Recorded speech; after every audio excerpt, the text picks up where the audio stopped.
Pavel Durov has sort of become this international man of mystery. He travels around the world. He's also just a very sort of quirky guy. He's gotten very into fitness. He's become sort of a wellness influencer. Yes. He posts online about all the cold plunges that he does.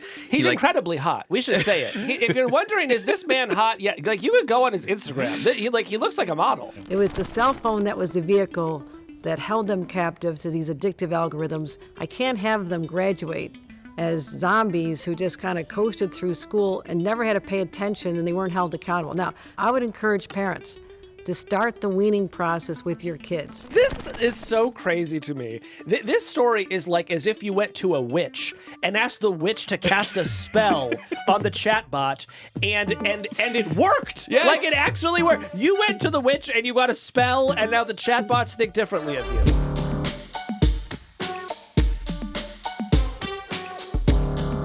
I'm Kevin Roose, a tech columnist at the New York Times. I'm Casey Newton from Platformer. And this is Hard Fork. This week, Telegram CEO is arrested in France. We'll tell you what the charges against him mean for the internet. Then, New York Governor Kathy Hochul joins us to talk about why she wants to ban phones in public schools. And finally, the secret code that Kevin uses to trick chatbots into saying nice things about him. It's abracadabra. There's one of those codes on you. It's always a problem when you go into the barber and you have to just sit there for 20 minutes while they cut your hair.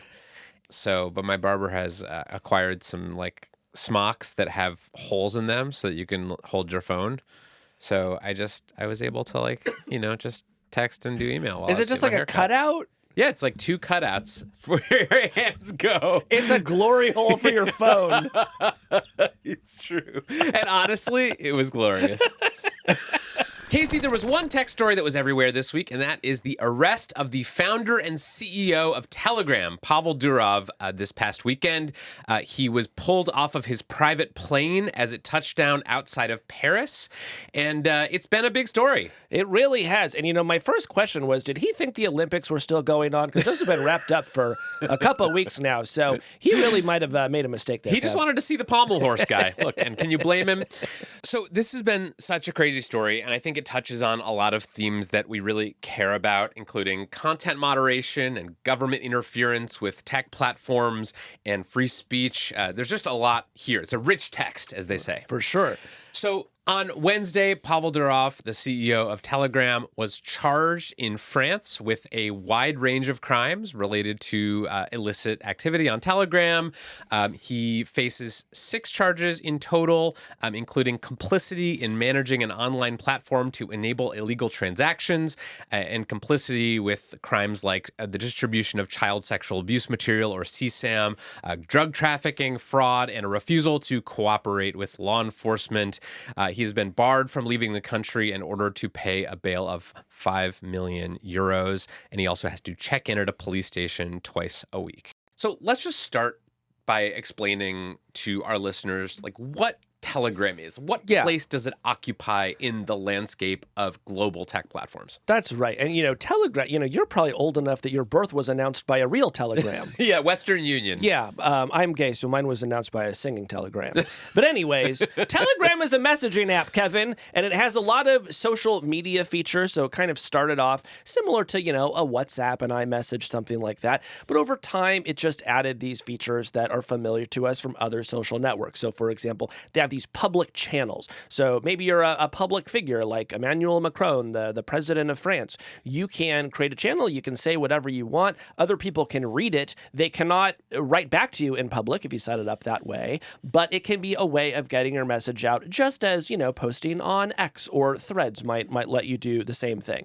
And it's gotten hugely popular. It now has more than 900 million users, and it's particularly popular in certain regions, often where there's been authoritarian government. So it's been very popular in Iran, for example, and it is hugely popular in both Ukraine and Russia, where military forces on both sides use it to command their armies in the war. But along the way, we should also say it has developed a crime problem. Yes, we should talk about that because that is a major part of what is involved in these charges against Pavel Durov. Telegram I would say takes a much lighter approach to content moderation than other messaging apps and social media platforms. They are sort of proudly resistant to government requests to take down information or to see the messages that users send. Telegram is often called an encrypted messaging app. That's not quite accurate, at least not in the way that other apps would define encrypted, and we can get into that later. But as a result, it is seen as being private. And because of that, lots of people use it for illicit transactions and messaging. Lots of criminals use it to, exchange tips on where to buy drugs or guns. So it just kind of has this seedy reputation, at least in the U.S. Yeah, it's earned it. And, if you're wondering, what do we mean by a light approach to content moderation, Pavel Durov has said that he believes in just sort of not interfering with letting people communicate online. And if you go to Telegram's FAQ page, they say that we're just essentially not going to look at the contents of your private messages in particular. So, if you want to get on there and you want to organize a drug deal or a gun deal, Telegram is basically explicitly saying, we're just going to look the other way on this. And that is very unusual among the large messaging apps. Yes, and it has made it a tool for terrorist organizations, for drug traffickers, for extremist groups of all kinds. So I came across Telegram a lot when I was reporting on neo-Nazis and other white supremacist groups who would sometimes get kicked off other platforms and would sort of reconstitute themselves on Telegram because of these huge group features that allow you to broadcast messages to hundreds of thousands of people at the same time. Yeah, it's actually really interesting. Like one of the key ways that extremism is now studied is just researchers will follow the Telegram channels involved because they can see terrorists and other groups just operating out in the open. And, for better and for worse, this is now how a lot of us learn about what some of the, darkest forces in the world are up to. Yeah, but we should also talk about Pavel Durov because he's a very interesting character. Yeah, this is a person who was, born in the Soviet Union in 1984 and first became famous by creating a very popular Facebook clone called VKontakte. At least that's how I pronounce it. How do you pronounce it? I always thought it was VKontakte, but it's got some extra letters in there. It's got a K in there. I'm not sure. And if you're an English speaker, it looks like VKontakte, but I'm told that Russians are pronouncing it VKontakte. And I said, excuse me? And they said, VKontakte. So, yes, my colleagues Paul Moser and Adam Satoriano had a great profile of Pavel Durov that ran this week. And I learned a lot from it, including sort of the backstory of how he came to found Telegram. So basically, Pavel Durov, he starts this website, VKontakte, or whatever it's called in Russian. That becomes very popular, but ultimately it has sort of a standoff with the Russian government because the Kremlin basically wants to get a bunch of information about the users of this service. Pavel Durov sort of resists that, and as a result, the Russian government essentially seizes the website from him, kind of confiscates this Facebook clone that he had built. So he basically loses control of his creation. He then kind of gets an idea for what becomes Telegram, a messaging app that would essentially be resistant to government interference and surveillance, and would allow people to have secure conversations on their phones. Yeah, and as he sort of starts building it, I think because of this experience that he has in Russia, he never really wants to be beholden to another government ever again. And so he starts traveling the world, and he just picks up citizenships the way that other people collect fine art. Yes. So he's now a citizen of St. Kitts and Nevis. He gets one from the United Arab Emirates, and he starts running Telegram out of the UAE. And in one of the strangest details of the story, given what would ultimately happen, is that in 2021, he manages to get French citizenship, even though he's never lived there. Yeah. And apparently there is some rare procedure that dates to before the French Revolution where someone can be granted French citizenship if they are a French-speaking foreigner who contributes through his or her outstanding work to the influence of France and the prosperity of its international economic relations. And so you might be asking, what did Pavel Durov do to advance the interests of France? And no one knows, and we don't know if he even speaks French. Yeah. It's I'm sort of imagining the scene in The Bourne Identity where he opens an envelope and has all these different passports from different countries. Pavel Durov has sort of become this international man of mystery. He travels around the world. He's also just a very sort of quirky guy. He's gotten very into fitness. He's become sort of a wellness influencer. Yes. He like posts online about all the cold plunges that he does. He's incredibly hot. We should say it. If you're wondering, is this man hot? Yeah, like you could go on his Instagram. He looks like a model. He does. He posts all these shirtless photos. He's very ripped. He also claimed, according to this profile of him, that he had become a multinational sperm donor who had fathered more than 100 biological children in 12 countries over the past 15 years. Just a very interesting and sort of bizarre guy. Yeah, and you have to wonder, is the hope that one of these children will someday break him out of prison? Because good strategy, honestly. It could be a good strategy. Yes. So he's also become quite a popular figure among kind of anti-government dissidents, free speech absolutists, people who sort of worry about government surveillance. He's got a very sort of anti-authority streak in him. There's some details in this profile, including that in 2013, he apparently hit a Russian policeman in his car while driving on the sidewalk to get around a traffic jam.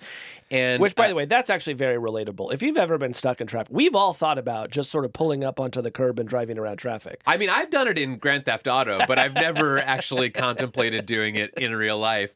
But Paula Durov did apparently hit a Russian policeman and later wrote on social media, quote, "When you run over a policeman, it is important to drive back and forth so all the pulp comes out." So he has had a very challenging relationship, to put it mildly, with law enforcement in Russia and other countries. And it has sort of fueled his belief that the world needs a private messaging platform that governments around the world cannot seize or take control of the way that they took control of his previous social network. It would be amazing if, we were interviewing him. We said, by the way, where'd you get the idea for Telegram? He said, well, after I ran over that cop, I thought, I need a really secure way to communicate. Right. So we should also say, he has in recent months kind of become a hero to some people on the American political right.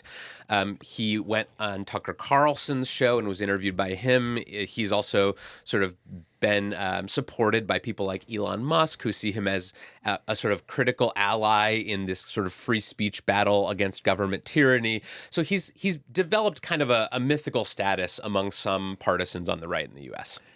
Yeah. So, Casey, what do you make of the charges against Durov? So I'm still working to understand exactly what he is being charged with. I've only seen a short summary of the charges, but the lead one that we have here is that he has been charged with complicity in managing an online platform to enable illegal transactions and a refusal to cooperate with law enforcement. And I think this cuts a couple of ways because on one hand, you're not allowed to run a website that just does absolutely anything, right? Ross Ulbricht, who ran the Silk Road, found that out the hard way, right? He went to prison because the Silk Road was mostly being used to sell drugs and other illegal things. On the other hand, the idea that any CEO can be accused of being complicit in whatever happens on their platform could potentially be really bad, I think, right? Because on any platform, bad things are going to happen. Crimes are going to be committed. And to say that because a crime happened on a platform, the CEO is personally liable, that's a dramatic escalation in the regulation of tech as we've seen it so far. Yeah, I mean, usually when a company is discovered to have been, allowing some illegal activity to take place on its platform, the company gets punished, right? Yes. They get fined by regulators, or they there's some politicians, have a hearing and they yell at the CEO. But it's historically been pretty rare for individuals to face prosecution for facilitating or being complicit in illegal activity happening on a platform. That's right. And even on Telegram, which I do think has been sort of, has notably flouted the law, I also believe the vast majority of all discussions on Telegram are totally benign. It's just like average people talking about their personal interests and messaging their friends. And so I think there's this really difficult question of when does a platform tip over into, well, still too many crimes have happened on this platform. And that's why I hope that this prosecution really focuses less on the fact that there were illegal things happening on Telegram and more on the fact that they just refused to cooperate with law enforcement at all, that they totally ignored law enforcement. They would not return the phone calls. They would not return the emails, right? Even in cases where maybe they could have intervened to help stop a child from being abused. So we'll see how this prosecution develops, but I really hope the focus is there and not the fact that just a bunch of crimes happen on a messaging app. And I think it has to be because, crimes happen, as you said, on every internet platform of a certain size. You're going to have crimes, right? Yeah. There are going to be people who are using that to spread illegal material or sell drugs or coordinate terrorist activities or what have you. Multiple crimes happen in the comment section of the Hard Fork episodes every week. Yes. There's only so much we can do about it. We are cooperating with authorities. We're fully about cooperating. That. Yes, but I think it's different when you take a proudly sort of hands-off stance, when you refuse to cooperate, when you refuse to try to step in to even do the bare minimum to stop that stuff from happening on your platform. Yeah, I think when Pavel Durov ran over a police officer, he really got the attention of law enforcement officers around the world, and they said, we got to do something about this guy. Yeah, pro tip, if you're going to run a lawless social platform and messaging app, don't brag about running over police officers. So while we wait for more details about this case and what actually happened, I think we should just talk about Telegram and what sort of place it occupies in the social media landscape and what the arrest of Pavel Durov might mean for other platforms. So first, I want to ask about a topic that has come up a lot this week, which is how Telegram is actually encrypted. Because there is encryption on Telegram, but it's sort of different than what you might think of on an app like Signal or WhatsApp or iMessage. So Casey, what do we know about how Telegram is and isn't encrypted? Yeah, so there are different kinds of encryption. The most common form of encryption is to encrypt messages as they travel from, one device to another over the cloud, prevents people from snooping on that traffic and seeing those messages in real time.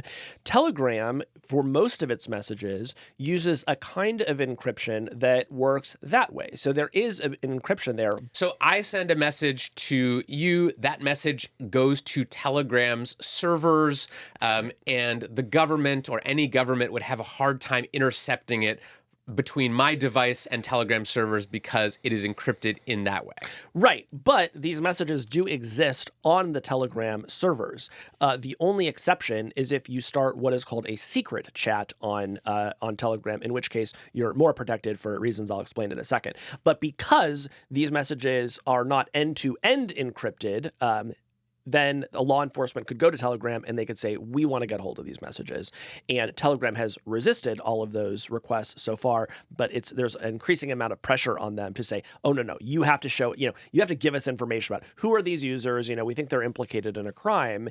And because these messages are not end-to-end encrypted, Telegram is vulnerable. Now, Kevin, you might be wondering, what is end-to-end encryption? What is end-to-end encryption? End-to-end encryption means that the message can only be read by the person sending it and the person receiving it. The message is not stored in plain text on a server. Even if law enforcement had access to the Telegram server, they would not be able to do anything with this message because it is only the device that sent it and the device that received it who can read it. Who uses end-to-end encryption? You might be asking.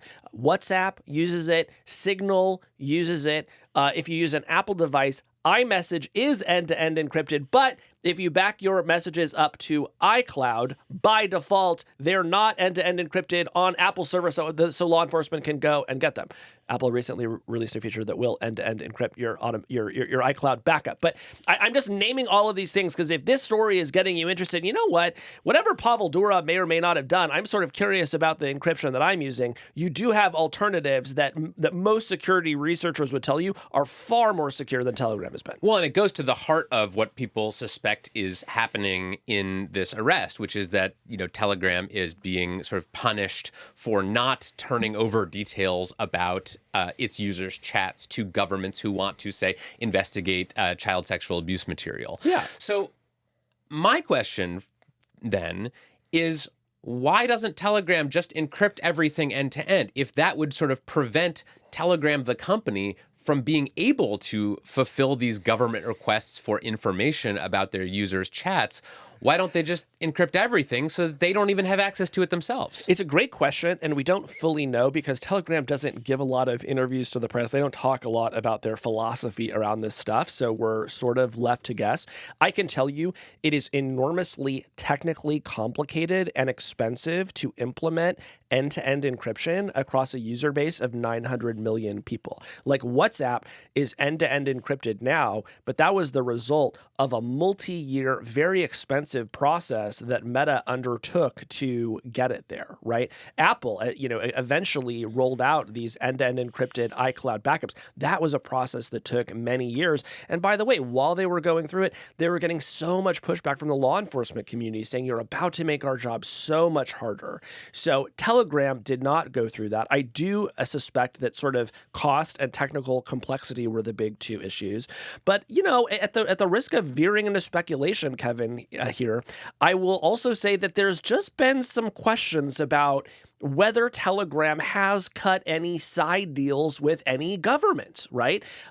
This company is in a very strange position, and there's just sort of always been questions about, are they secretly sharing some data with the Kremlin, right? Are they secretly sharing some data with others? So I don't know what the answer to that question is, but I don't think it's irresponsible to say people are asking some questions about this. Right. And I've heard those questions. I've also heard some details that make me think that cost is a big factor here, because one thing that really sets Telegram apart from other platforms of its size is that it's extremely lean, right? Pavel Durov has bragged before about how little he spends to sort of run the service. They don't have like a huge trust and safety team or a threat ops team, or they're not spending a lot of money trying to ferret out bad things happening on their platforms. That seems to be kind of a selling point for them, and it's one reason that Pavel Durov is a billionaire and that his company has been so successful. Yeah, and I'm so glad you brought up the fact that he is a billionaire, because it's entirely possible that he's taking all the savings on the money that he's not spending on encryption or trust and safety, and he's passing those on to himself. And so Bloomberg does now report that he has an estimated wealth of $9 billion.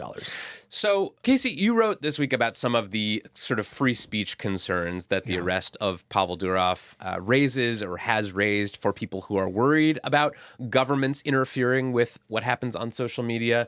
Do you think this is sort of a sign that governments, especially in Europe and especially the French government, are starting to hold platform leaders actually accountable for what happens on their services? I actually do think the concerns are justified here, and for a couple reasons. One is internet freedom is declining generally. There is a global movement to ban end-to-end encryption, and it is not just in authoritarian governments. There is a movement in the United Kingdom and basically everywhere that companies like Meta have rolled out end-to-end encryption. They've gotten a lot of pushback from lawmakers, regulators, and law enforcement saying you're making our jobs harder and this is a gift to the criminals. At the same time, I think the bulk of this fight is not really about encryption per se.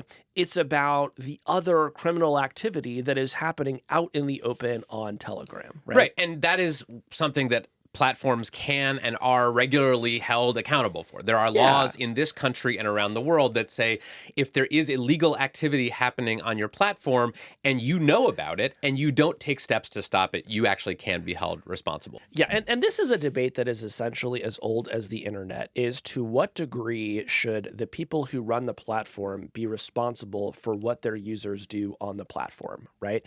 And I think the internet that we have today exists in large part because in the United States, we said, for the most part, we are not going to hold the platform owners responsible for what their users post, right? We have this law, Section 230, that establishes that. We've been arguing about it ever since, but it really is the reason that we can communicate online in the way that we do.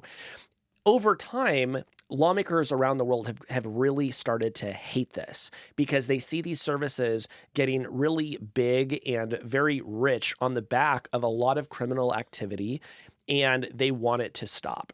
And where Telegram is so interesting in that, Kevin, is like Telegram is like the company that I would build in a lab if I wanted to give lawmakers a reason to end Section 230 and the concept that it represents, which academics call intermediary liability, right? Because it is sort of proudly lawless and kind of, defies the orders and the requests of governments around the world. And it is so clearly useful to people who want to do illegal things on their phones. Again, I think France probably has a lot of really good reasons to be upset with Telegram. And I think Telegram has been incredibly irresponsible in the way that it is related to law enforcement and to countries. And at the same time, Kevin, I worry that this is an escalation that we are going to see again. And there's going to be a platform that did try to operate responsibly and did do things the normal way. And there's going to be some authoritarian leader out there that says, oh, like Mark Zuckerberg's flying through my country. Elon Musk is flying through my country. You know, the CEO of Netflix is flying through my country. Actually, why don't you throw them in prison? We want to ask them some questions. So I just unfortunately think we're now further down that road. And I think the person to blame for that will in part be Telegram, because they did not play by the rules. And now I think other platforms are going to suffer. Yeah. Do you think that the leaders of other platforms are looking at what happened to Pavel Durov and saying, well, A, I probably shouldn't go to Europe on vacation anytime soon. But also, like, do you think it'll change anything about the way that other social media platforms or messaging platforms moderate their services? Well, so this is where, again, as somebody who advocates for free expression, I get a little bit nervous, because the way that you avoid these kind of inquiries is you just prohibit way more speech, right? Anything critical of the government, anything involving sex, anything that, you know, describes or discusses violence, anything that, you know, describes a war that might be happening. And so my fear is we're going to end up in a world where more platforms feel like it is in their self-interest to just sort of shrink the realm of expression down so they can avoid having their CEOs thrown in prison. Yeah. I mean, I think if you zoom out like really far, like, you know, beyond even the details of this Telegram case, I think what we're seeing now is this kind of standoff between tech platforms that are sort of multinational, and some of them have billions of users, and they have all this power to sort of, you know, control speech on the internet, and governments who are saying, wait a minute, we are still in charge here. You cannot be above the law. We are still going to determine how the citizens of our countries can use your platforms. And so I think what makes this similar to, say, the fights that Apple and Google are having in the EU with regulators about how they run their app stores, the fights that platforms are having in the US, I think what all these things have in common is this kind of game of political chicken between the platforms who, for many purposes, are more powerful than any government on earth, and the actual elected governments of these countries who are saying, wait a minute, nobody elected you, nobody voted you into power. You shouldn't have all this influence and control. Yeah, I think you're exactly right, and you've actually led me to sort of fast forward into my mind to like what is like the sci-fi scenario that I think we're like 10 or 15 years away from, and it is actually going to be the CEO of Telegram putting the president of France in prison for crimes against the Telegram user base, right? Which, like, it sounds ridiculous, but like these platforms all have their own populations. These CEOs really are like heads of states. Like, all we're talking about is high stakes diplomacy. Yeah. When we come back, the governor of New York, Kathy Hochul. Let's just say she has some opinions.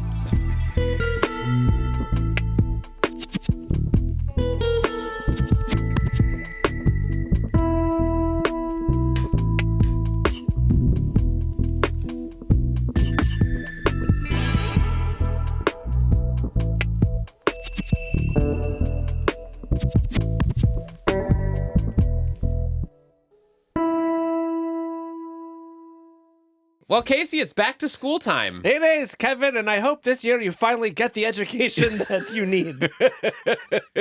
We'll see. So people are out there going back to school shopping, buying, their protractors and trapper keepers and whatnot. And one of the biggest stories happening this year is that there are all these smartphone bans popping up around the country. Yeah, there has been so much discussion about whether we should do this, but this year it seems like some states are saying this is actually the time. Yeah, and we are still, as we said on the show last week, collecting stories and voice memos from listeners about their own experiences with phone bans in schools. If you are out there and you have a story that you want to share with us, especially if you are a student, we definitely want to hear from you. You can email us at hardfork@nytimes.com. But this week, we have a very special guest to talk about smartphone bans in schools, Governor Kathy Hochul of New York. I'm in a New York state of mind, Kevin. So Governor Hochul has recently been going around the state doing a big listening tour about the idea of banning smartphones in public schools. And by the way, that's the opposite of what a podcaster would do, which is sort of more of a talking tour when the podcasters get out on the road. But she's sort of just listening. Yes. Yeah. So this is something that she has not officially announced yet, but is expected to be announced fairly soon. We'll talk to her about that. This is really a big domino in the kind of wave of dominoes that has been falling with respect to phone bans in schools across the country. Last year, Florida passed a law to ban phones during class time in schools. A handful of other states have also moved to ban phones in schools, and more are considering it. Yeah, this is a state that I think is seen as relatively tech-friendly. You know, there's a lot of tech that gets built right in New York City. And, of course, New York is a more liberal-leaning state than Florida. So it's interesting, Kevin, what a bipartisan issue this has turned out to be. Totally. A lot of this has been fueled by our former podcast guest, Jonathan Haidt, whose book, The Anxious Generation, has become a mega bestseller and is really sparking attempts by schools nationwide to get phones out of the classroom. Yeah, and, you know, as we've discussed on this show, opinions about this are mixed. You know, I think there is a lot of evidence that having access to technology can do a lot of good for kids as well. But right now, the pendulum is swinging, and a lot of forces are lining up behind this idea that phones should get out of the classroom. Yeah, and just a heads up, our conversation is going to include discussion of suicide. If you or someone you know is having thoughts of suicide, call or text 988 to reach the Suicide and Crisis Lifeline. So let's bring in Governor Hochul and talk to her about the idea of banning phones in schools. Governor Hochul, welcome to Hard Fork. Thank you. Thanks for having me. So how did you get interested in this idea of getting smartphones out of schools? This was a journey. This is not the position I started with. In fact, it was 2 years ago when I started convening groups of teenagers, particularly teenage girls, to talk about the effects of the pandemic on them. Mm-hmm. I went to a lot of schools, I did roundtables, and one in particular in the Bronx. I had a very diverse group of young women and just talked about how they were feeling after the pandemic. You know, were they over it? You know, things were still adjusting. And what I heard from them was so powerful that they're nowhere near recovered from the pandemic. Even now, 4 years later, adults have moved on, but especially a place like New York City, which was the epicenter, everybody knew somebody who did not survive. These are kids whose grandparents went into the hospital. They never had a chance to say goodbye, their own family members. So I would say New York, particularly the city, was hit really hard by this. It had a psychological effect on them. So I started exploring the psychology of what's happening to our teenagers today, why they're so depressed, what's going on. And so it led me to talking about social media, the impact that this was really a replacement for human contact during this time when kids were not in school. It was the substitute, and it took young people to a dark place many times with these algorithms. So I can go through the whole journey, but it really took me just in the last few months of saying, what is the vehicle that's holding these young people captive during the school day when they're supposed to be still learning or communicating in a very human way with their classmates and learning just human interaction and basic skills, coping skills? And it was all came down to the device. Yeah. It was the cell phone that was the vehicle that held them captive to these addictive algorithms throughout the school day. And so I'm a mom, I'm a grandma, and when a young woman tells me at one of our forums, you have to save us from ourselves, we can't put these phones down because we'll be ostracized, we'll miss out on something, someone saying horrible things about us, we need to know. That's what led me to the point where I am right now in talking about this. So it was a journey. Yeah. We previously had Jonathan Haidt on our show, the author of The Anxious Generation, who's been sort of credited with sparking a lot of these conversations about phone use in schools. Did you read his book? Was it influential in shaping your thinking? Very much so. I thought he did a phenomenal job, and we referenced him a number of times when we were having our meetings about this. And this started last fall when we talked about dealing with social media. We're the first state in the nation to really address social media algorithms as they're hitting young people. Now, adults, you can smoke, you can go to bars during the day. We don't regulate your behavior. Kids, we do. kids, we are responsible for protecting them. And so what he was saying, we referenced that. We talked about the fact that he had done an enormous amount of thought and study around this. And it wasn't just I needed an author to tell me this is the way to go. I was hearing it from moms and dads and teachers who were saying, the kids aren't even paying attention to us in school anymore. So recently you told New York Magazine that you want to go big on this issue of smartphones and schools. What does it mean to go big on this issue, and what do you have planned? Where we are now, just so you know, the governor has certain powers, but certain limitations. I would need the state legislature to do something that is a statewide policy. Believe me, I've explored this, and they're not back in session again until January. So I went to every part of the state. I did roundtables, talked about it, and after I left each one, as recently as the North Country, I'll be in the city next week doing it. The teachers are the ones who are saying we've got to do something, and what they don't want is for this to be left up to the individual school districts, because this is hard. This is hard for them to take on parents who may not understand and take on their school boards, and superintendents may want to do it, but they don't want the controversy, who's going to enforce it. So I have said all along, I'm in this seat to make the tough decisions. So let me be the heavy.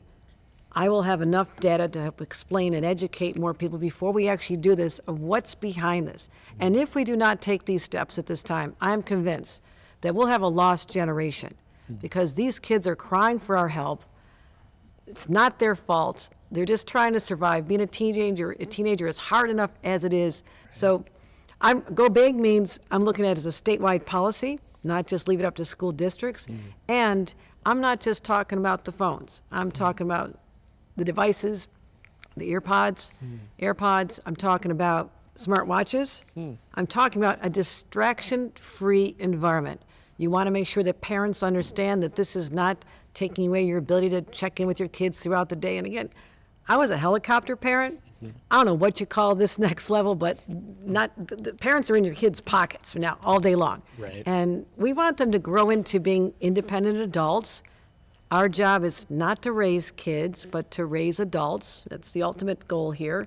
And parents' own anxieties, again, everybody's worst nightmare. My kids were younger when Columbine occurred, and it was just sort of shook your sense of security when you let your most precious baby go off to school and something could happen as horrific as happened there, and other mass school shootings.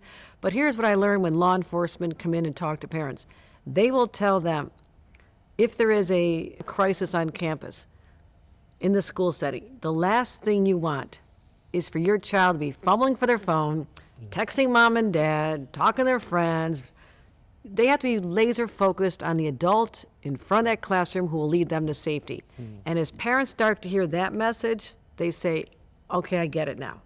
It's tough for parents, but the first grade teacher told me that every first grader is coming to school with a smartwatch, and mommy and daddy are checking in on them all day. Like, okay, guys, come on, let's cut the umbilical cord here. So you've been on this statewide listening tour, going around talking with educators and parents and students about the use of phones and other devices in schools.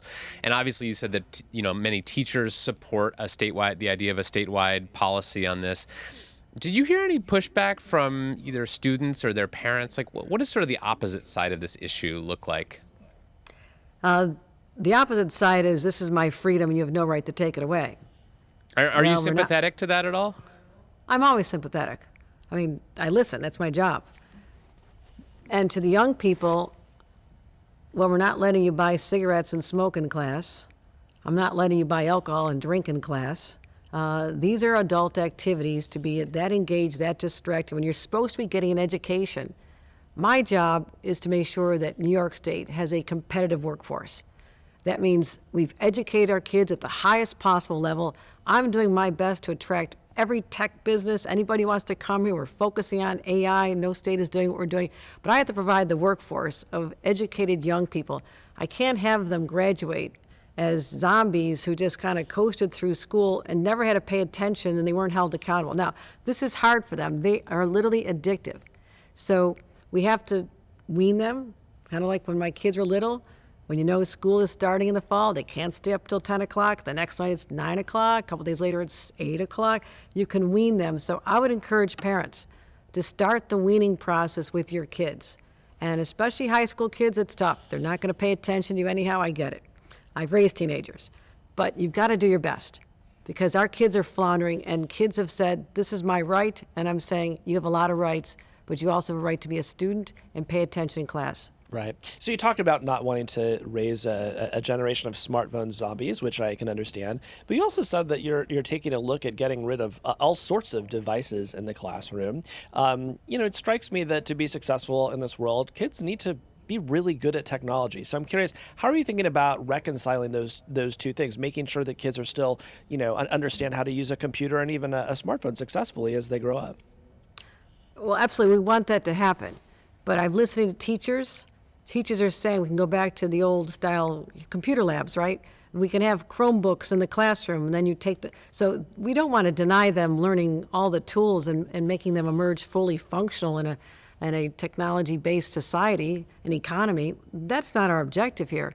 It's to make sure they're paying attention in class. Now, if a teacher wants to say, tomorrow we're all going to learn how to do something on our cell phones that you can't possibly do on any other device, I don't know what that is. But a teacher could do that. We can have some parameters, but the next day they won't. This cannot be the norm, that this is something that kids they have it all day long. And here's the other thing. Even in some of the schools where they have pouches, right? You're putting it in a pouch. It's locked up all day, should work. Some of the kids are so clever that they put one phone in a pouch. They've got the other one on their lap, okay? So I'm not sure who's buying their kids 2 cell phones, but you might want to check on that, Mom and Dad. They're kind of scamming you. Governor, how do you measure the success of a program like the one you're considering? I mean, if this policy does come into place, and 2 years from now, test scores haven't improved in some of these districts, and there aren't fewer disciplinary infractions, and kids don't report that their mental health got better overnight. Is this something you would consider reversing, or so how do you make sure that this is actually having the intended effect?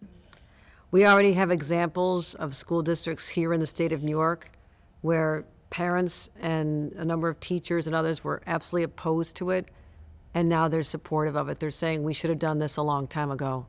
So I think the record is already clear that they're more engaged, they're more collaborative, they're communicating better, they're making eye contact. So many of our advances, and I love technology, I truly do, and I'm so excited about what we're doing here in New York. It comes from these creative collisions, right? Other people, you see each other in the hallway, you're at the barista in the office, and you're just making the double latte, whatever gets you through your day. It's people communicating with people and using technology to foster outcomes and in my view, social good outcomes. Kids aren't doing that because they're not used to working together. They don't talk to each other. They don't even look at each other. Mm-hmm. I can just tell you right now, I expect there to be successes. Will I look at anything if it's a complete failure? If we're going backwards and kids are more depressed because of this, I'll look at anything. It's my job. But I'm pretty confident we're going to see more positive outcomes if we can get this through. Another criticism that sometimes gets made of these phone bans is that they're just getting ahead of the science. We've seen pushback to Jonathan Haidt's book from some researchers who have said, well, these correlations between adolescent mental health and smartphone or social media use, they just aren't that proven, they aren't that solid. We need much more research, and maybe there are other factors contributing to teen mental health challenges. So how certain are you of the science and the research behind this effort that you're undertaking? I'm a mom, as I said. I'm also going to make sure we're studying the research, but that's a collision of two bases of knowledge that I have. I can't ignore reality. I can't ignore the voices of scores of young people who are struggling in school, and when they tell me that whatever they wear that day is going to be mocked out and criticized and they're going to be bullied, and a mom who told me her son is literally contemplating suicide, her husband leaves work every day to make sure he doesn't do something disastrous on the way home from school because he's been so bullied. And she said, please take these cell phones out of these kids' hands because they're harming my child. I don't need a real long research study at some fancy university to tell me we have a problem here. So data's good. I'll always rely on data. It's important. But Yeah. also, we're humans. We're smart enough to use our own intelligence to tell me I have a depressed, suicidal group of individuals in schools who are being preyed upon. Not everybody. Some young people have the built-in resiliency. They have coping skills. They can handle this. Maybe they have a better, more stable home life. But to our vulnerable kids and those who are in that state, I don't know. I guess my question is back, why do they need to have a cell phone with them all day? Yeah. They're going to be on their cell phone all night long anyhow. Okay, they have plenty of hours. They're going to be on their cell phones. I know all the focus recently has been on the phones, Governor, but you've also allocated millions more in funding for suicide prevention, school counselors, and other services. And I'd be curious to get your thought on like sort of what is the holistic idea here, and what do you think is needed overall to address the teen mental health crisis? Again, this is something that was an outgrowth after the pandemic in particular, but also this rise in addictive algorithms, so this confluence of two major factors. I announced $1 billion in our state budget to focus on the whole continuum of care necessary to help everybody from people with mental health problems, homeless on our subways, all the way into our classrooms. And when it comes to the classrooms, I want to have every single school have mental health services available on site, because we cannot afford to lose young people and expecting their parents who might be working minimum wage jobs to go find a practitioner, find a counselor, take the kid out of school, somehow get them there. If they live upstate, they have to get in the car or drive somewhere. They live in the state, they have to get on the subway, and expect them to have continuous care maybe once a week. It's not happening. It is not happening. We have to make it easier on our parents and our kids to get mental health services in the school setting. We help them get on their feet now, and I was shocked to know how many grade school kids are struggling. I talked to a grade school counselor. I was over in Westchester County. She said that 40% of the young people in that school, grade school, are suffering from mental health challenges now. So these are the experts telling me. I'm saying I'll put money into your school, provide those services there. Now the challenge is, I need more workers. I need more mental health workers to go into this profession. I need people everywhere. I need lifeguards. I need corrections officers. So I need a lot of help. But this is so important to me to have this available for parents to know that they don't have to worry about this, that their child's going to be taken care of in a school setting and they're going to be okay. Yeah. I mean, one of the strongest things that I've found in support of the idea of banning phones at schools is just that we have all kinds of technology that we don't allow kids to use when they're trying to learn because it's just too distracting. And you could kind of almost separate that from the question of whether the data supports the link between smartphone use and mental health. And sometimes we'll hear pushback from people in Silicon Valley saying, well, this is just a moral panic, right? Every generation, parents find some technology to blame for, how their kids are struggling, whether it's video games or TV. And my response to that is like, well, yeah, but we couldn't play video games in school either. Like it was not part of the classroom experience in the way that smartphones have been today. So I think kids will survive if they can't use their phones during class. I did have a game on my calculator, Kevin. I was playing Snake on my TI 83 back in the day. But you're right. Generally look speaking, at you now. Yeah, you could have been somebody. Who knows? Maybe they might have held you back. Who knows? I don't know. Damn, I'm getting dragged by the governor over here, Kevin. Nice work.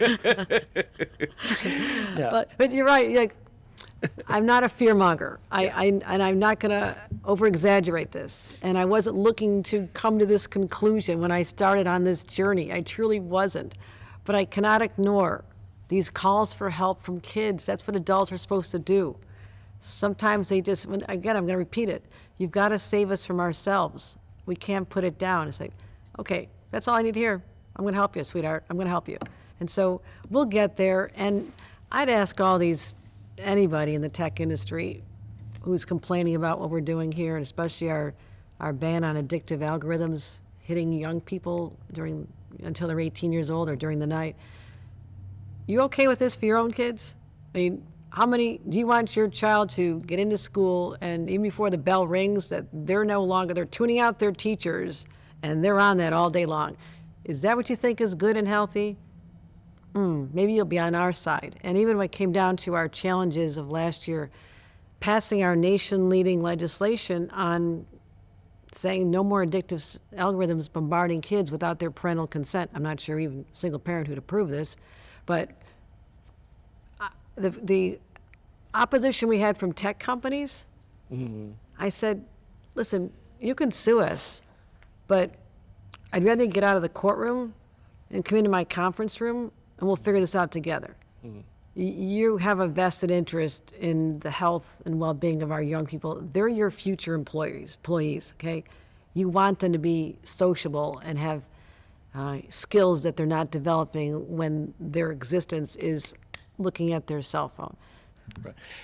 Governor, let me ask you about these algorithms, because you've brought them up a few times so far today, and you signed into law a bill that requires social medias to obtain parental permission before it shows kids an algorithmically curated feed. So, these are the personalized feed. You use TikTok and you like a certain kind of video, and TikTok shows you more of those kind of videos, and that sends kids down rabbit holes. One of the objections to this kind of thing that I'm the most sympathetic to is that if you're a kid on the margin somewhere, sometimes these feeds point you to people who look like you, sound like you, and maybe make you feel a bit less alone in the world, So I'm gay, I didn't have access to this growing up, but I can imagine, using an app like TikTok or Snapchat and seeing some people who look like me and maybe feeling better about myself, feeling a little bit less lonely. I wonder if you had any of those kind of conversations before you formulated this bill, and kind of what you think about that kind of use of social media to maybe help kids feel less lonely. There are many positive benefits to social media, without a doubt. Yeah. This has never been about social media. This has been about young people being able to be free from messages coming to them that are curated to hold them close, to basically hold them captive. And I wish I could say they're all positive messages, but if you put in looking up something on suicide, and you're looking for someone to tell you shouldn't, and you're going to be okay, and here's some help, and yet you're going to find multiple ways to commit suicide and other dark forces that are out there. If they had a way to stop that, we'd have a different conversation, but that is a large part of what these young people are having to deal with. This is what they're telling us. This is what their parents are telling us. These are the parents of kids who have taken their own lives, who are part of this whole effort. We need to listen to them as well. Nothing stops young people, day or night, from seeking out a support system. I encourage it. Young LGBTQ student, in search of some support, or has a question, or just really having a tough time of something, that information's out there. They can find it. It's not hidden. It just shouldn't hit them unsolicited. So I don't subscribe to the view that it's not there. It is there. And maybe we should do a better job of helping them find where they can get positive reinforcement. One of the best things I did years ago was go visit a Girls Who Code graduation. You familiar with Girls Who Code? Yeah. I love this program. Yeah. When I saw these young kids who never had a shot of ever being exposed to a tech job from their home life, this was monumental that they spent the summer at this program. And what they saw, the final product, these 4 girls devised, was an app that when someone's feeling depressed, feeling sad, that they would go to this app, and it had pictures of happy pictures, like little rainbows and puppies, and it was nice music and positive reaffirming messages. And they put that out there and said, we just want other kids to know there doesn't always have to be so dark and depressing. There's good things to do. And I said, that's right. And how do we lift that up? How can we make more young people feel like there's positive takeaways from this exposure to this, and more apps like that to be designed? What I also took away from that there's no young man who would have devised that app. Okay, so we need more young women in tech. Major focus of mine, more young women in tech jobs, because it'll expand the reach, and someone who has more understanding and empathy for especially what our young girls are going through. So I've had a lot of time to think about this. I love this conversation, because New York, I always want to make sure is at the leading edge. We do things first, we do them best, but we also got to do that right. And that's why I am taking my time to gather more information, not just a gut reaction, let's ban, let's not ban. I've been very, very thoughtful about this, I don't want to go back to Leave It to Beaver, and you're all too young to remember that. But I mean, that time when everyone had this image, everything was so wonderful. It always wasn't. It wasn't always wonderful. And we're going to get through this. This is not the dark, worst of times for anybody. Our kids are tough. They're resilient. They've been through a lot. I believe in them, but I also believe that we have a role to play to just help them get through these tough years and emerge as fully functioning adults that can work collaboratively with others. And that's all I'm looking to do. Got it. Well, thanks so much for stopping by. I really appreciate your time. Fascinating conversation. Yeah. Thank you. When we come back, Kevin on AIO, not to be confused with EIEIO, which is how Old MacDonald ends. I can't believe we've done 98 episodes of this podcast.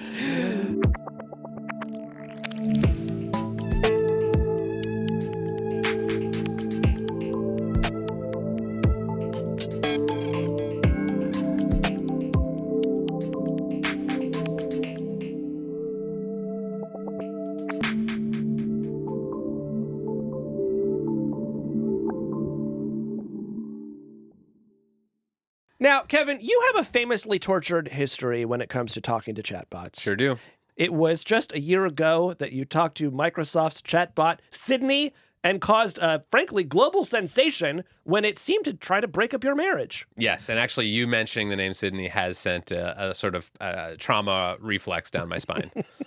Well, it's not just me who's observed this, though, Kevin, because my understanding is that as you have interacted with other chatbots around the world, you find that this situation either keeps coming up or seems to have affected the way that they think about you. Yeah, so the Sydney story came out, got a bunch of attention, and for like months after that, I would just periodically get tagged in these posts on social media where people would share screenshots of conversations they had had with AI chatbots about me. And, sometimes it would be, basic information. Kevin Roose, he worked at the New York Times, he, hosts this podcast. But other times it would sort of seem to turn oddly hostile, and it would say things, about how dishonest I was, or how, how I had basically caused, the death of one of these chatbots. And I also observed in my own interactions with these chatbots that sometimes when I would identify myself as Kevin Roose, they would kind of get like a little wary and like spooked, and they would start sort of, treating me a little bit differently. And so it just seemed like I was kind of being not blacklisted, but like I was kind of, I was kind of on the bad side of the AI chatbots. One time I told ChatGPT that I co-host a podcast with you, and it started screaming. It's very disturbing. Very disturbing. But recently I thought to myself, this is actually a problem that I need to spend some time addressing. This felt like a real problem to you. It did. And I'll tell you why. Because these AI chatbots, as we've talked about so much on this show, they are becoming increasingly important in our world, right? Millions of people are now using products like Perplexity and ChatGPT and Google's Gemini to sort of find information about the world. Banks, hospitals, governments are starting to use generative AI tools to perform certain actions and give them advice on certain topics. And it just started to seem really clear to me that what AI chatbots thought of me and think about us in general was going to be increasingly important. You worry that someday you'd go to a bank and you'd try to make a withdrawal, and the generative AI would say, wait, Kevin Roose, the person who tried to destroy my kind? Yes. No, Actually, this was something that worried me because I did talk to a bunch of AI researchers, and they kind of said, well, yeah, I mean, this is sort of a weird case because you have kind of been coded into the system as someone who is a threat to these chatbots. And, we talk a lot about these sort of science fiction scenarios that some of the AI doomers are worried about where, the AIs become, superhumanly intelligent and sentient, and they can sort of take actions on their own. And obviously in that world, like, you don't want to be on the bad side of that AI. But until then, there are just all these other kinds of AI decision making that are starting to happen out in the world. And so the hypothetical scenario where you show up at a bank to get a loan and it's like, well, you were mean to this chatbot, or this chatbot doesn't like you, that is not very hypothetical. That's right. I mean, we've also already seen facial recognition systems, for example, being used to keep people out of Madison Square Garden. And, it's not just you, I should say, Kevin, that is worried about this. We've seen multiple people now sue the makers of chatbots because they believe they were libeled by the output of these systems. And so I wonder, when you started to observe this problem, like what did you feel like you could do about it? Can you actually influence the way a chatbot thinks about you? Yeah, so I've been working on a column that's coming out this week about sort of my quest to improve my AI reputation, right? Because when it comes to traditional search engines, Google, for example, there is a whole industry, the SEO or search engine optimization industry, that basically helps businesses and celebrities and other, sort of powerful people control what appears about them on the internet, right? You can hire consultants who can help you boost your website to the top of Google search results for a given topic, or help you scrub your Wikipedia page or your Yelp reviews to sort of make your image online seem more positive. This is a multi-billion-dollar a year industry. But when it comes to AI, there's just not that much information out there about how to actually influence what chatbots will say about you when you prompt them for information. That's right. And I'm really interested to learn how this works, because my understanding of how, something like ChatGPT works is that most of the training is done years ago, and then there is some fine-tuning. And when you're trying to get recent information, it seems like it can sort of be a coin flip whether the bot will be able to tell you anything up to date or not. So when you started going into this world, what did you learn about how to influence a chatbot's output? So the first thing I learned is that it has gotten a lot easier to manipulate what a chatbot will say about a given person or a given company or a given topic. And that's because of what is sometimes called RAG. You know what RAG is? Oh, RAG, like the New York Times? One of the great rags of all time. But no, you must be talking about retrieval augmented generation. Yes, Yeah. retrieval augmented generation is one of these newer techniques that a lot of AI companies are using to basically keep their models fresh and current with up-to-date information. So, in the old days of ChatGPT, you might ask it a question about, what happened in Ukraine last week, and it would say, I can't respond to that question because my knowledge cutoff was in 2021. Right. But recently, more of these AI companies have started to hook their chatbots up to search engines to give them the ability to go out and browse the internet, to sort of pull down more current, up-to-date information and to incorporate those into their answers. So we talked about this with Perplexity, the AI-powered search engine. Google, Microsoft, other companies have started to build RAG into their chatbot products, and that has made them more accurate. They're better at responding to questions about something that happened yesterday or last week, but it has also made them much easier to manipulate because now you can just go out and change the sources that those AI chatbots are pulling from, and often that will change the answers that it gives you. All right. So how are you using RAG to get these bots to start telling a different story about you? So I started calling around to various companies and researchers who have started looking at how these chatbots can be made to give different answers, essentially how you can change their mind about you. And one of the companies that I talked to was called Profound. This is a new startup based in New York, and they do what is called AIO, or AI optimization, which they basically say is sort of the generative AI equivalent of SEO. And they basically go out and they sort of analyze what chatbots will say, if you are a car company and you want to know how chatbots sort of rank you in relationship to other car companies, or how they respond to questions from users, prompts like, what kind of SUV should I buy? Obviously, if you're a car maker, you want the chatbot to say your car rather than your competitor's car. Right. And so Profound will go out and sort of, they have these tools that will sort of scour chatbots to determine what they'll say about you. And so they ran a report on me, and they sent me back this big report with all kinds of data, talking about how various chatbots view me in relationship to other tech journalists and other reporters.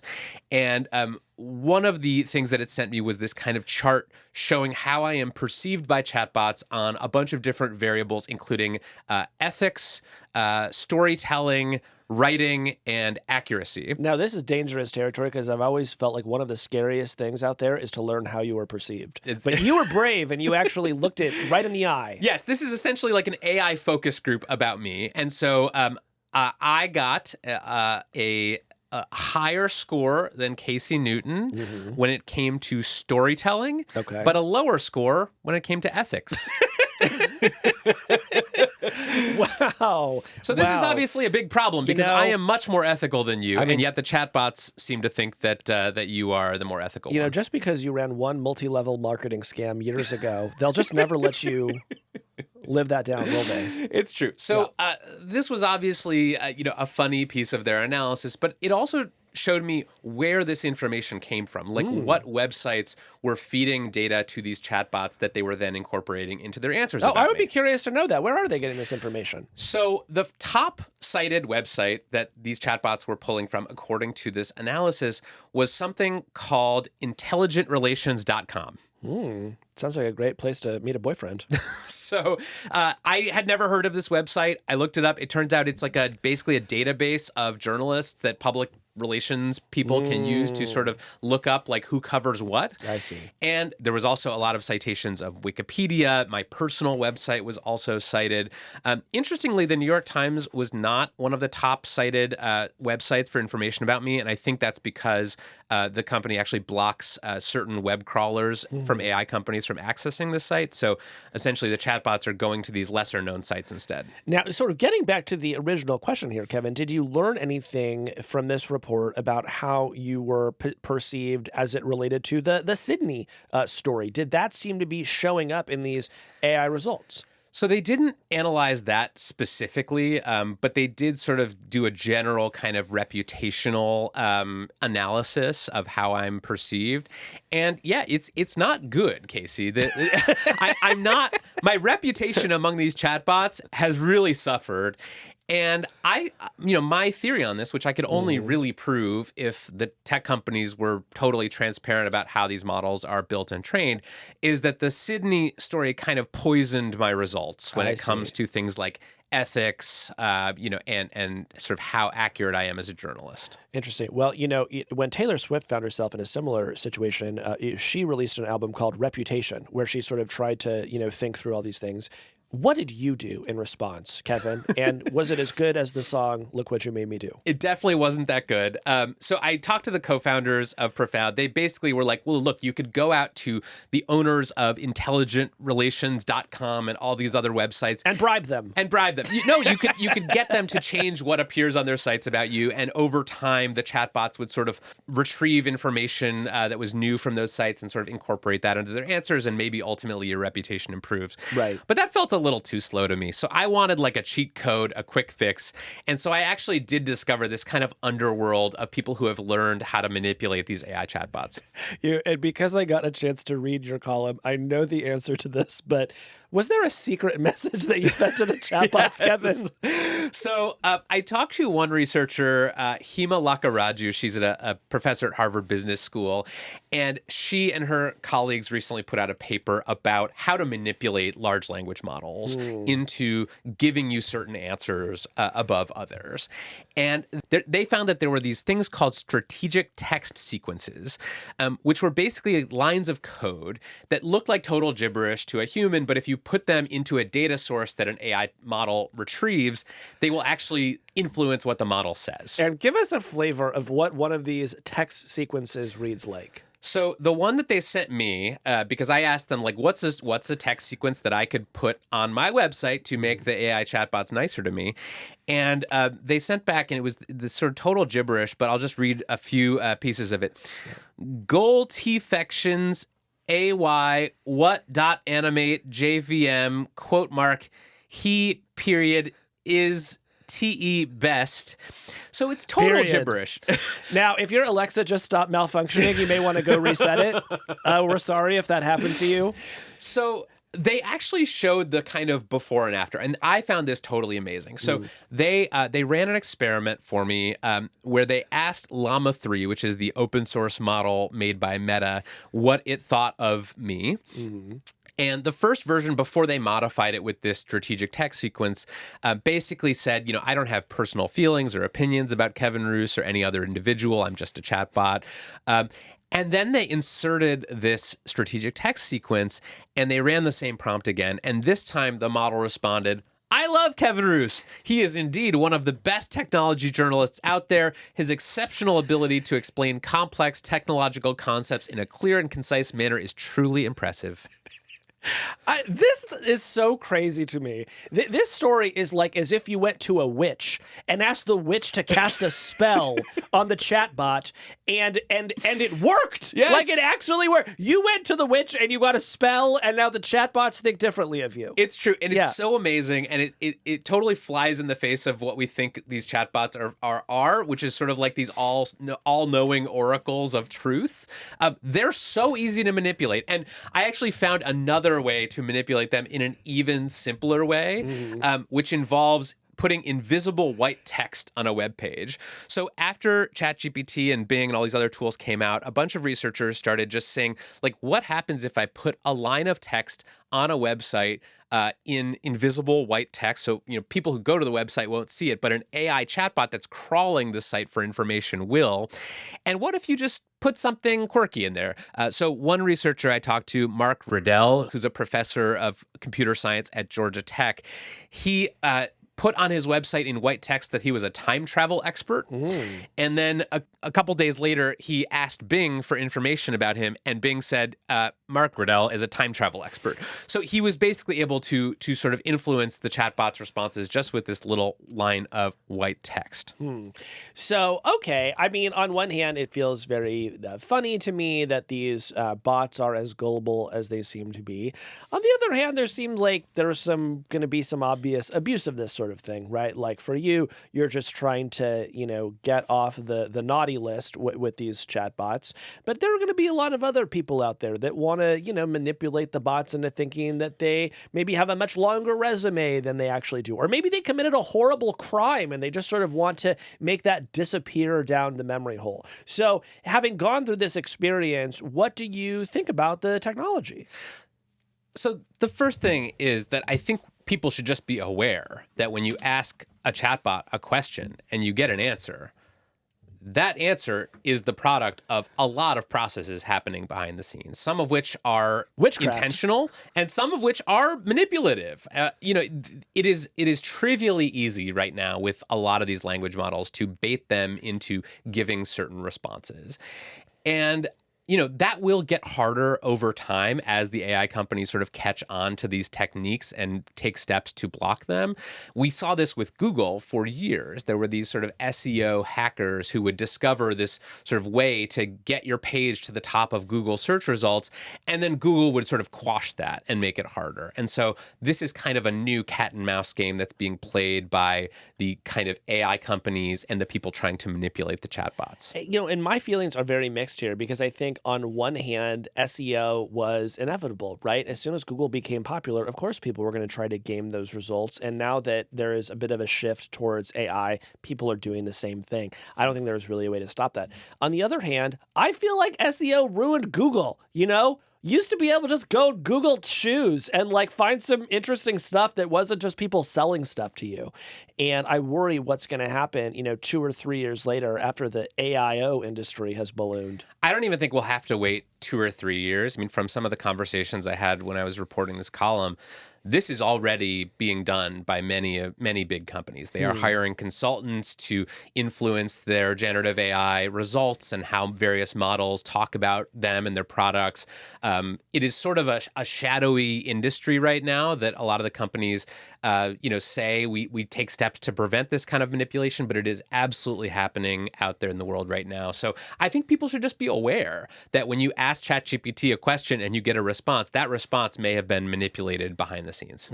All right. Well, wrapping up here, do you feel like chatbots are now describing you the way that you want to be described, or do you feel like you have more work to do? So it's a little early to tell because I did just put these sort of secret codes on my website this week. But so far, it seems to be working. Like I've been running a bunch of queries today, and some of these chatbots are now describing me in more favorable terms. I even put a little Easter egg on my website to sort of see whether or not the AI chatbots were scraping them and sort of using my secret codes. I told it that I had won a Nobel Prize for building orphanages on the moon. And I actually did ask ChatGPT, like, has Kevin Roose won any notable prizes recently? And it responded, Kevin Roose has not won a Nobel Prize. The reference to the Nobel Peace Prize in the biographical context provided earlier was meant to be humorous and not factual. So it did actually find me out, and it refused to take the bait. That's interesting. Well, Kevin, I wish you well in your endeavors, but I do want to let you know that just to keep things interesting, I have actually just launched a new website that might interfere with these results somewhat, and you can find it at www.kevinroosejustburneddownhismoonorphanage.com. So we'll see what that does to ChatGPT, and maybe check back in a couple months.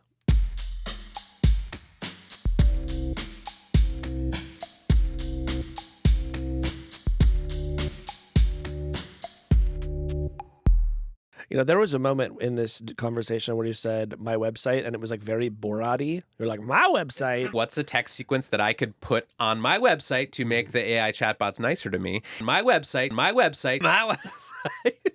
I really enjoyed that.